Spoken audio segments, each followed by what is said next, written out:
Today we discuss about how can make a day or night নাকি কিভাবে দিন এবং রাত্র হয় এটা নিয়ে আমরা আজকে ডিসকাস করব।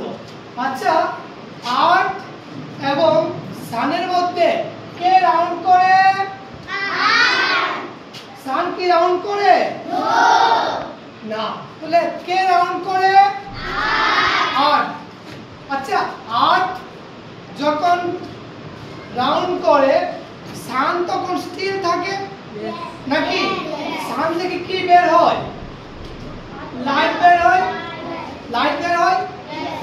আর্থ যখন এইভাবে মুভ হয়, আর্থ মুভ হয়, আর্থ রাউন্ড করো, আর্থ যখন রাউন্ড হয়, আর্থ যখন রাউন্ড করে সানকে, কাকে রাউন্ড করে? সানকে। তখন আর্থের যেই জায়গাটা সানের সামনে থাকে, ফ্রন্টে থাকে, সানের ফ্রন্টে থাকে, ওই জায়গাটার মধ্যে কি হয়? দিন। আর যে জায়গাটা সান থেকে দূরে বিপরীতে থাকে, অপোজিটে থাকে, এই জায়গাটার মধ্যে কি হয়? এই জায়গার মধ্যে কি হয়? আর যে জায়গাটা সানের ফ্রন্টে সামনে থাকে, এই জায়গায় কি হয়? আর্থ কিভাবে রাউন্ড করে? আর্থ রাউন্ড, আর্থ এইভাবে রাউন্ড করে, আর্থ কি করে? রাউন্ড করে। ফলে আর্থ রাউন্ড করতে করতে সানের সামনে যেই জায়গাটা আসে সেই জায়গাটা কি হয়? দিন হয়। আর অপোজিট কি হয়? নাইট। এবার অনেক সময় আমরা দেখি যে দিন বড় হয়ে যায়, রাত্র ছোট হয়ে যায়।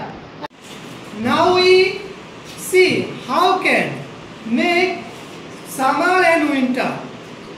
Okay? এখন আমরা দেখতে যাচ্ছি কিভাবে সামার এন্ড উইন্টার হয়। ওকে? তাহলে রাউন্ড কে করে? আর্থ এন্ড পৃথিবীর মধ্যে রাউন্ড আর্থ, রাউন্ড আর্থ। আচ্ছা, যখন আর্থ রাউন্ড করে তখন কি একই ডিসটেন্স থাকে না একটু দূরে যায়, একটু কাছে আসে? একটু দূরে যায়, একটু কাছে আসে। অনেক সময় sometimes go far, sometimes come near না?